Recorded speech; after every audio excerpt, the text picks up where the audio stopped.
Small Listeners dalam Smart Happiness, mungkin kita ralat sedikit tadi Pak Arfan ya mengenai Ya. kuliah.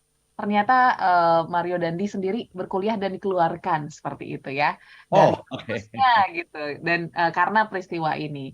Tetapi ini cukup unik gitu ya bahwa dari kasus ini kita belajar banyak gitu ya. Bukan mungkin kita membenci orang tersebut, tapi kita mau melihat sisi lain gitu dari Rafael Trisambodo dan juga keluarganya. Dan seperti yang disebutkan oleh Pak Arfan ya, bahwa mungkin sosok Rafael ini belum siap gitu untuk menerima kekayaan atau mungkin mempunyai mengelola harta dan juga ya uang dan juga mungkin properti dan lain sebagainya. So mental yang harus disiapkan itu sebenarnya seperti apa Pak Arfan dan apa yang mungkin bisa kita pelajari dari kasus ini?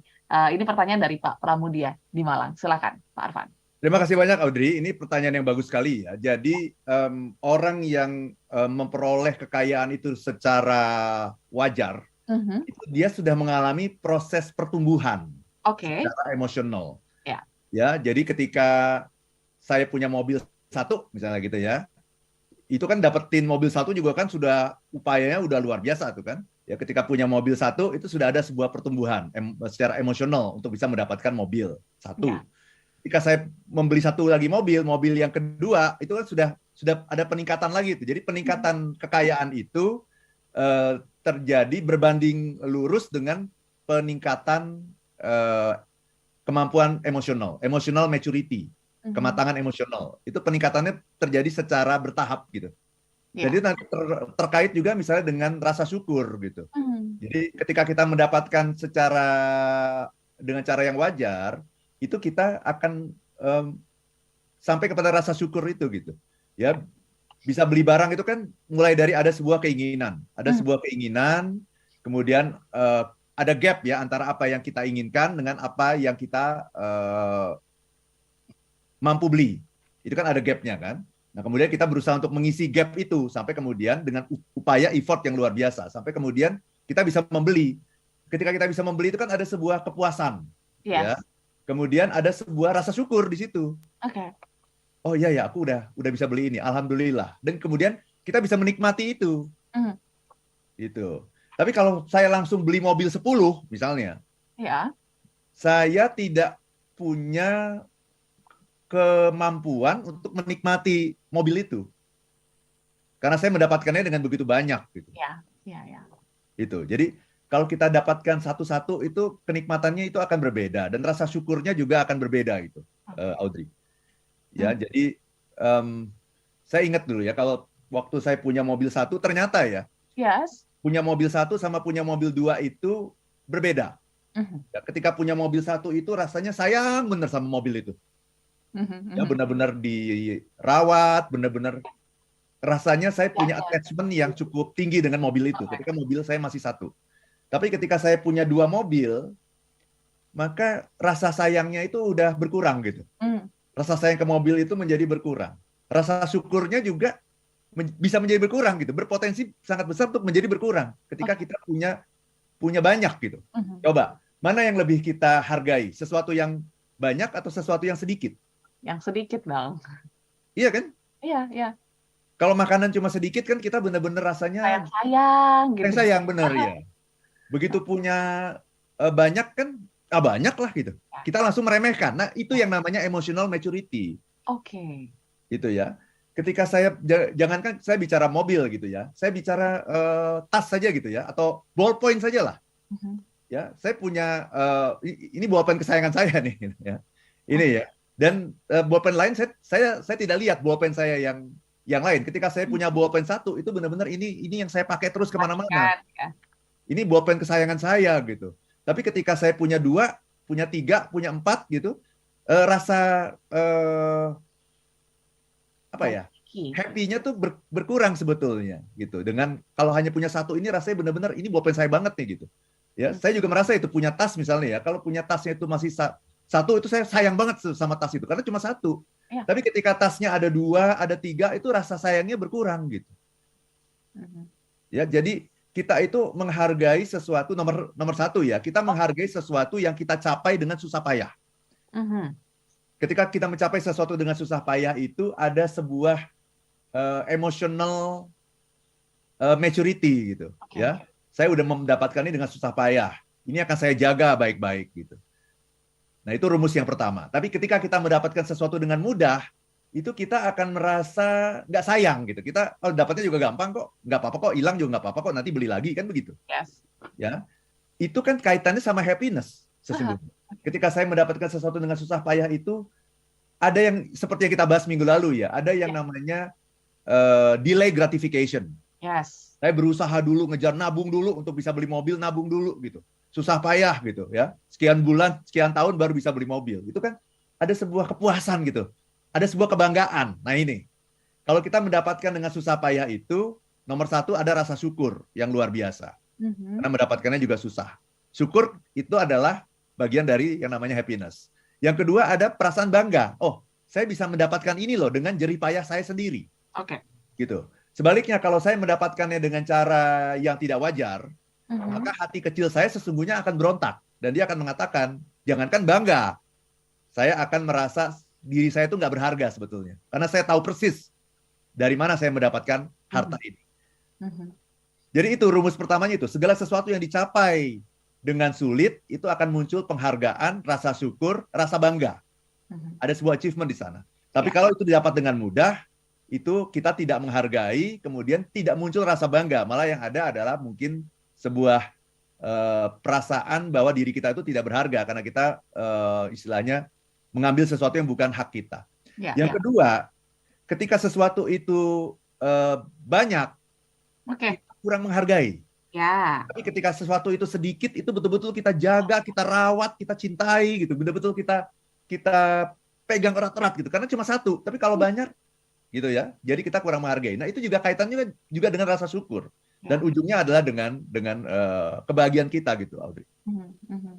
Oke, ini apa ya, mindset yang harus kita tanamkan gitu supaya mental kita bisa prepare gitu ya ketika mungkin ya kita sudah mendapatkan atau mempunyai materi yang mungkin bisa dikelola dengan baik seperti itu.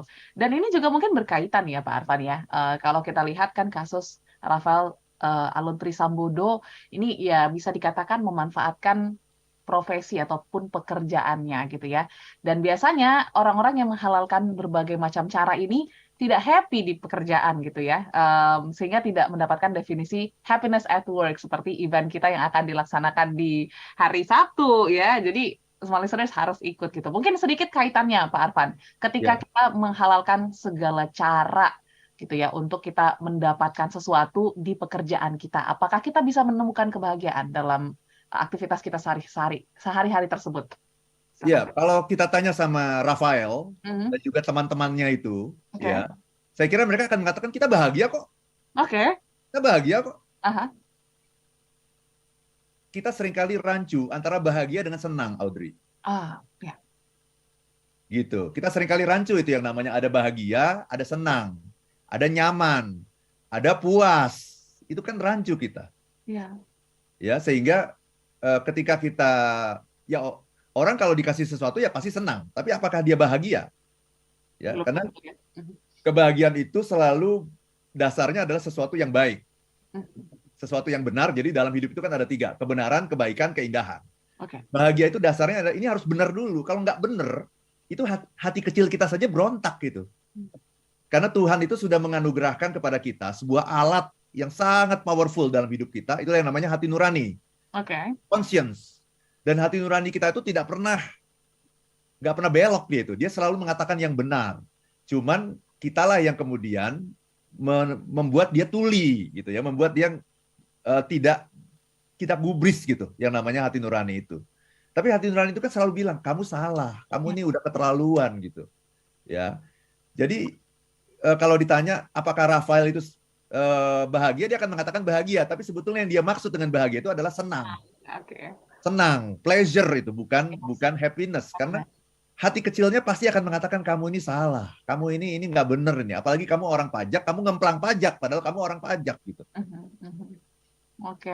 Itu Audrey. Yes, jadi penting juga ya untuk kita memahami definisi happiness at work yang sebenarnya itu seperti apa gitu. Jangan sampai ya bekerja senang-senang aja gitu Pak Arfan, tapi tidak menemukan definisi bahagia seperti yang dilakukan oleh Rafael Trisambodo. Mungkin kita ajak juga smart listeners gitu ya untuk lebih memahami lagi bagaimana sebenarnya konsep happiness at work. Apakah bisa Pak Arfan? Nah, mungkin Anda bisa langsung dapatkan insight-nya dan ngobrol-ngobrol langsung bersama Pak Arfan, lunch bareng juga bersama Pak Arfan dan juga networking pastinya karena sudah hampir ditutup nih pendaftaran Pak Arfan ya karena Oh ya? Oke. Jadi sudah Sabtu 18 Maret ya, Audrey ya. benar. Jadi bukan Sabtu besok, tapi Sabtu minggu depan Sabtu ya. depannya. Ya. Sabtu depannya small listeners di jam 11:30 ya sampai dengan jam 11:30 di Hotel Borobudur Jakarta. Cukup investasi Rp350.000. Anda sudah bisa mendapatkan banyak insight-insight menarik. Begitu juga nanti kita akan seru-seruan bareng pastinya. Kita akan memahami konsep happiness at work supaya kalau misalnya Anda sering dengarkan Pak Arfan, Anda paham happiness itu akan berdampak pada produktivitas dan pastinya juga secara nggak langsung ini akan berdampak juga pada pendapatan kita gitu ya Pak Arfan ya. Dan pastinya juga kita ajak semua listeners sekali lagi untuk ikutan di 0812 11 12 959. Langsung saja tanyakan dan juga katakan ingin daftar, nanti kami akan update bagaimana caranya dan informasinya seperti apa. Kita akan jeda saat ya Pak Arfan dan juga masih banyak sekali nih WA-WA dan juga YouTube yang harus kita bahas setelah yang satu ini. Pastikan tetap bergabung bersama kami dalam Smart Happiness. Oke, menyambung perbincangan kami, smart listeners, masuk ke sesi terakhir. Ini menjadi perbincangan yang sangat seru sekali karena banyak sekali respon yang masuk pada pagi hari ini. Mungkin Audrey langsung bacakan beberapa ya, Pak Arfan ya. Silakan Audrey. Dari YouTube kita, ini juga cukup banyak pertanyaan ya dari WA dan juga YouTube, Pak Arfan, terkait kekayaan yang bersifat abadi. Ini sebenarnya ada atau enggak ada sih, Pak Arfan? Ini perwakilan pertanyaan ya dari Ibu Teti Febrianti. Silakan, Pak Arfan. Gimana tuh? Ya, kalau dari konsep tadi yang nggak ada kekayaan yang bersifat abadi. Oke. Ya, kalau dalam konsep agama kan ada ya, kekayaan abadi itu adalah kekayaan yang kita berikan untuk orang lain. Itu menjadi kekayaan yang bersifat abadi gitu. Abadi. Tapi kalau dari konsep happiness saya kira nggak ada. Kekayaan itu semuanya tidak ada yang abadi. Segala sesuatu akan berakhir seiring dengan berakhirnya kehidupan kita di dunia ini. Ya. Itu Audrey. Oke. Nah, ini juga berkaitan Pak Arfan dengan kekayaan yang abadi gitu ya. Sorry, maksudnya kekayaan yang memberikan manfaat gitu ya. Ini dari Ibu Santi Anwar, punya keinginan untuk kaya tapi bukan untuk kebutuhan pribadi, lebih ke memberikan manfaat yang banyak untuk orang lain. Terus juga ada Ibu Putri yang mengatakan, aku ingin kaya karena dengan kekayaan bisa melakukan banyak hal bermanfaat untuk diri sendiri dan lingkungan. Jujur nih Pak Arfan, ingin punya ingin punya uang banyak untuk membangun rumah sehat untuk mereka yang tidak mampu supaya bisa berobat gratis. Nah, ini apakah menjadi satu indikasi bahwa kekayaan yang sudah kita miliki ini diproses dengan benar gitu, dikelola dengan benar jika kita memanfaatkannya dengan hal yang baik. Pak Arfan, silakan. Very good question, Ibu Santi Anwar dan Ibu Putri ya. Very good. Jadi kalau ditanya tadi kenapa, apakah Anda ingin kaya? Yes. Oke. Pertanyaan kedua adalah kenapa Anda ingin kaya? Nah, ini kita harus cari kan motivasinya apa. Karena motivasi orang ingin kaya itu sesungguhnya ada dua. Oke. Yang pertama adalah ya hanya untuk diri sendiri. Perkaya diri. Itu namanya kesenangan. Pleasure, ya, untuk menyenangkan diri sendiri, membuat kita merasa aman, bisa mencapai apapun yang kita inginkan. Nah, itu namanya untuk diri sendiri. Tapi ada lagi orang-orang yang seperti Ibu Santi Anwar dan Ibu Putri ini, ingin kaya, kenapa? Karena saya ingin jadi orang yang bermanfaat. Berarti kaya itu hanya alat, bukan tujuan. Itu bedanya, Audrey. Ya, kalau yang pertama tadi, Anda ingin kaya, Kenapa Anda ingin kaya? Karena saya ingin mendapatkan segala sesuatu dengan mudah dan seterusnya. Itu berarti kekayaan itu adalah tujuan. Dan kekayaan itu hanya untuk diri sendiri saja. Itu bukan happiness tapi pleasure namanya. Tapi ada orang yang kenapa ingin kaya? Itu tadi. Karena dengan kaya saya bisa bangun rumah sakit, saya bisa bangun sekolah, dan dengan itu saya menjadi bahagia. Berarti tujuan dari kekayaan itu adalah kebahagiaan. Dan kekayaan itu hanya sebuah alat untuk mencapai kebahagiaan. Karena dia berpikirnya bukan hanya untuk diri sendiri. Dia berpikir bahwa dengan kaya ini, saya bisa jadi orang yang bermanfaat. Apa itu definisi bermanfaat? Ketika saya bisa berbagi dengan orang lain. Dalam hal ini berbagi harta. Membangun rumah sakit yang bermanfaat. Sekolah yang akan berguna bagi pendidikan anak bangsa. Nah itu. Jadi silakan saja kalau Anda punya keinginan untuk kaya, tetapi mari kita lihat what is our true desire gitu. Oke. Desire kita tuh apa sebenarnya gitu. Mhm, mhm. Itu Audrey. Yes. Jangan sampai ini karena nggak clear di awal jadi jebakan gitu ya Pak Arfan. Betul, Yang tadi betul. awalnya kita mau menjadikan kekayaan sebagai alat justru jadi tujuan utama untuk kepuasan diri sendiri. Jadi harus Ya. berhati-hati ya. Oke, kita lanjut lagi Pak Arfan. Oh, ini ada respon dari Banjarmasin. Terima kasih ilmunya Pak Arfan dan Mbak Audrey. Insya Allah akan hadir ke acara Smart Business Lunch dari Banjarmasin. Oh, luar biasa. Siapa ini namanya nih? Pak William Tono, kita Oh tunggu iya, semoga ya. Pak Willy ya. Ini juga pernah datang waktu acara Yes, kita ini rutin tahun ya. lalu juga. Ya rutin ini pendengar setia. Pendengar setia. Terima kasih Pak William. Kita akan ketemu 2 minggu lagi ya. Oke, selanjutnya Pak Arfan ini dari Raka Arya dari channel YouTube kita. Ada yang bilang Pak Arfan dalam kehidupan terdapat 3 pilihan ya, kaya, karir, ataupun bahagia. Nah, di ketiganya ini kan nggak bisa digabungkan menurut Pak Raka. Apakah benar atau mungkin harus dibenarkan lagi mindsetnya? Silakan Pak Arfan. Bisa dong. Ya Mhm. kalau kita punya mindset yang benar itu bisa. Kalau tadi itu kan kaya, saya berkarir gitu ya. Saya berkarir menjadi motivator yang ternama di Indonesia gitu ya.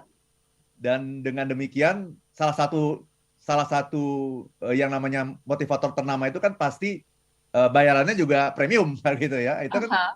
ya berarti kan nyambung tuh, karir menjadi kaya, tapi ujung dari semuanya adalah apa? Bukan itu yang saya cari gitu. Yang saya cari adalah bagaimana saya menjadi orang yang bermanfaat bagi banyak orang. Oke. Karena the best of you is the most advantageous one. Sebaik-baiknya manusia adalah yang paling bermanfaat bagi orang lain. Nah itu. Jadi dapat semua itu, kaya, karir, bahagia dapat. Itu nyambung kok kalau kita punya mindset yang benar gitu. Tapi tanpa mindset yang benar, ini menjadi kepingan-kepingan puzzle yang tidak terhubung. Gitu. Ya. Oke, semoga menjawab untuk Pak Pak Raka Arya ya. Selanjutnya ada lagi Pak Tri Sulianto. Sudah tentu semua orang pengen kaya Pak Arfan. Uang bukan segalanya, tapi tetap segalanya butuh uang. Dan yang terjadi di masyarakat, orang akan lebih dihargai dari casing, dari penampilan, dari kekayaan gitu ya. Ini yang mungkin membutakan mata kita ya akan kekayaan. Benar nggak Pak Arfan? Ya bisa, sangat bisa itu ya. Ya. Karena ya masyarakat kita adalah masyarakat yang dalam tanda petik itu materialistis ya, melihat segala sesuatu dari tampilan gitu. Ya itulah yang akhirnya membuat orang-orang suka pamer. Oke. Itu kan jadi kayak ada sebuah dorongan kan, ada pressure. Ayo pamerkan sesuatu gitu. Nah sekarang pamer nggak boleh. Ya. Nah, saya sudah bilang di banyak sosmed saya, baik di TikTok maupun Instagram, itu larangan yang salah itu. Ya. Oke. Bukan jangan pamer dong, jangan korupsi. Jangan Salah korupsi. kaprah itu. Kalau dibilang jangan pamer, artinya apa? Apa yang akan terjadi? Ya, Jangan mereka pamer, menyembunyikan aja ya. sembunyikan. Iya, sembunyikan, akun sosmednya ditutup gitu. Ya. Ada postingan-postingan yang memamerkan kekayaan di take down. Itu salah, itu himbauan itu tuh sangat salah. Itu tuh bukan jangan pamer, jangan korupsi. Yes. Itu. Oke, ini jadi pengingat ya untuk kita semua ya, semua listeners. Jangan dicontoh seperti itu. Oke, Iya. Pak Arfan, mungkin satu lagi kali ya yang juga bisa merangkumkan perbincangan kita pada pagi hari ini dari Pak Rudi Irwansyah dari Medan yang mengatakan orang umumnya beranggapan semakin kaya semakin bahagia gitu ya. Namun orang yang memiliki banyak harta belum tentu juga bahagia. So, bagaimana cara kita untuk mengelola kekayaan yang kita miliki sehingga kita juga bisa merasakan bahagia. Silakan, Pak Arfan. Ya, jadi kita harus tahu. Nah, makanya ini acara kita ini penting sekali nanti ini ya di 18 Maret ini. Kita tuh nggak tahu definisi bahagia, apa bedanya bahagia dengan senang, kita nggak tahu. Maka kemudian kita beranggapan bahwa kalau kita kaya, maka kita akan bahagia. No. Kalau kita kaya, kita akan senang. Iya, betul. Bahagia belum tentu. Banyak loh orang yang udah kaya, terkenal, akhirnya ujungnya bunuh diri. Ya. Dan bunuh diri itu sesungguhnya adalah puncak dari ketidakbahagiaan. Karena hidupnya yang tidak bermakna. Itu. Makanya teman-teman perlu banget nih datang ke acara kita di Hotel Borobudur minggu depan. Yes, karena banyak pasti yang akan dipersiapkan Pak Arfan. Nanti juga kita mungkin akan main games, akan seru-seruan lah pastinya. Akan ada lunch juga bareng, networking bersama teman-teman yang mungkin datang dari jauh-jauh. Contohnya Pak William yang datang dari Banjarmasin ya. Pasti Iya dong. sangat menarik sekali karena ini Smart Business Lunch pertama di tahun 2023. Jadi jangan lewatkan kesempatan untuk join dan apa ya, engage gitu ya bersama dengan pendengar-pendengar Smart FM, begitu juga dengan Pak Arfan. Audrey ingatkan lagi Smart Listeners, di tanggal 18 Maret 2023, hari Sabtu bertepat di Hotel Borobudur Jakarta jam setengah 10 sampai dengan jam setengah 2 akan banyak sekali rangkaian acara yang menarik untuk Anda ikuti. Investasi cukup 350.000. Ini juga momen yang tepat ya Pak Arfan untuk mungkin para leader memberikan tempat untuk para apa ya, tim-timnya gitu ya, memahami Ya. konsep happiness at work sehingga bisa lebih produktif lagi dalam menghasilkan sesuatu ataupun mengejar target-target dalam pekerjaan. Mungkin yang terakhir Pak Arfan, ada kelas ataupun mungkin workshop terdekat yang mungkin bisa kita ikuti?